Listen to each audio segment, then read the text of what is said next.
परम प्रेममय श्री श्री ठाकुर अनुकूल चंद्र श्रीचरण रे मोर कोटि कोटि प्रणाम। समस्त को जय गुरु। श्री श्री ठाकुरंकर कहिबार कथा पछरे अनेक किछि उद्देश्य थाए। श्री श्री ठाकुर संघातर भितरे न पड़िले निजर दोष दुर्बलता गुड़िक धरा पड़े नहीं। आउ कर्म क्षेत्र रे वास्तव रे सेगुड़िक संशोधन करने छड़ा मन मने संशोधन करिले हेबो नहीं। तेणु जजन जाजन इष्टवृत्ति एगुड़िक समान तालरित करिवे ही।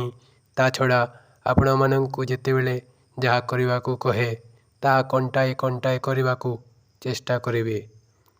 एई कहिबार पछरे मोर अनेक किछि उद्देश्य थाए, किंतु जेतेबेले जहा कहे सेतेबेले जदि ताहा न करंती ताहा हेले बड़ असुविधार कारण हुए।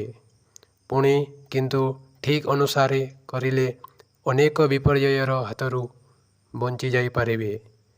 शुधु विपर्ययर हाथरू बंचिवा नुहे, बिकमिंग विवर्धनर पथ भी अनेकांशरे खुली जाए। जणे जणे जे कण होई उठी पारंती तार ठीक नहीं।